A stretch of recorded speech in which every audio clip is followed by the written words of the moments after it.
Hi, it's Maija here, and today I thought I'd recommend some short stories.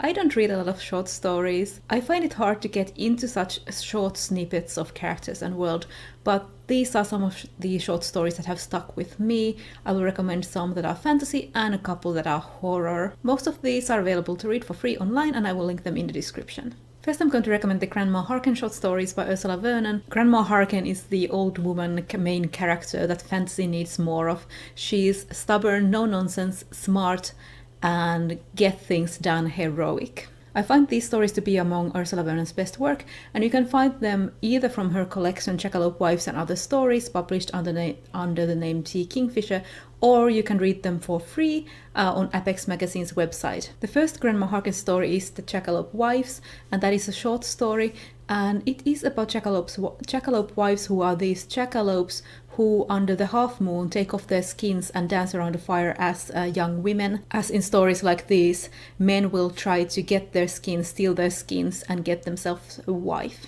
And that is what Grandma Harken's grandson has done, and she will have to sort things out. I like that the grandson doesn't play a big part in this story, it's just Grandma Harken and the jackalope wife that she helps. I'm going to read just a few sentences from the start of the story.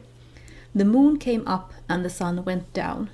The moonbeams went shattering down to the ground, and the jackalope wives took off their skins and danced. The second Grandma Harken story is called The Tomato Thief, and that is a novelette, so it's a bit longer than the first one. And in this one, someone keeps stealing Grandma Harken's just ripe tomatoes in the night, and this is the start of Grandma Harken getting drawn into helping another young woman, this time in a story that has some influences from Russian folklore. And the start of this story goes: Grandma Harken lived on the edge of town, in a house with its back to the desert. Some people said that she lived out there because she liked her privacy, and some said that it was because she did black magic in secret. Some said that she just didn't care for other people, and they were probably the closest to the truth. Okay, and then the next 5 stories that I'm going to recommend are all quite dark to varying degrees, so consider yourselves warned, that is just what I like. Red as Blood and White as Bone is a story by Theodora Goss. It is available on Tor.com website, and it is also available as an ebook, and that one is about 30 pages long. This says to be a dark fantasy about a kitchen girl obsessed with fairy tales, who, upon discovering a ragged woman outside the castle during a storm, takes her in, certain she's a princess in disguise. It's dark, it's fairy tale-ish, of course I like it, and even though this has that nice gothic fairy tale feel, it's still set in our world. I think it was somewhere in the Eastern Europe, sometime in history. At least that was the vibe that I got when I was reading it. And the start of this is: I am an orphan. I was born among these mountains to a woodcutter and his wife. Next, we're getting into even darker territory. This is another Tor.com story, and it's Lullaby for a Lost World by Aliette de Bodard. The description of this one goes: Charlotte died to shore up her master's house. As time passes and the one she loved fade away, the house and the master remain, and she yearns ever more deeply for vengeance. This is quite gruesome, but at the same time beautiful story about this young dead girl who was sacrificed to keep this one mansion safe in the middle of this world under fire. The writing is so vivid and the imagery is very dark, and I really liked it. And the start of this goes: They bury you at the bottom of the gardens.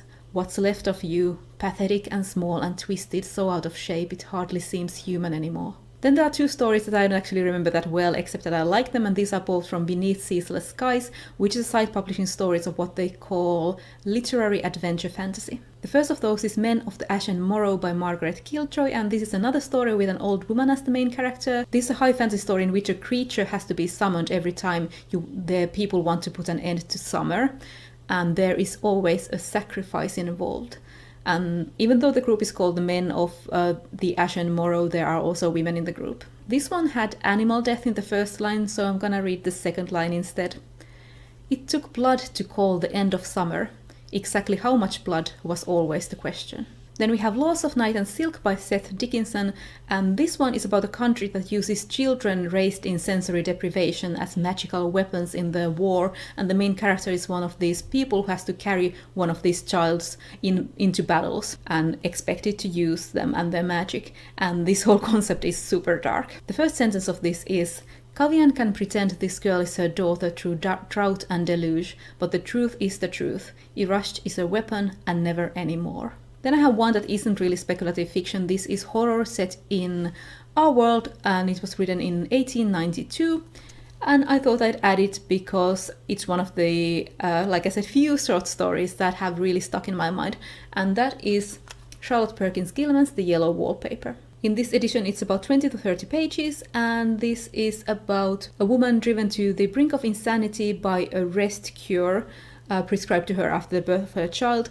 And that means that she is not really allowed to do anything except exist in this room with yellow wallpaper. And the first sentence of this is, "It is very seldom that mere ordinary people like John and myself secure ancestral halls for the summer." Then I have two stories that are not available for free online, but you can buy them as ebooks. And first of those recommendations is The Terracotta Bride by Zen Cho. This is about 50 pages, so I think it's a novelette. So this is the story of a young woman in the Chinese afterlife who is married to the richest man in the 10th court of hell.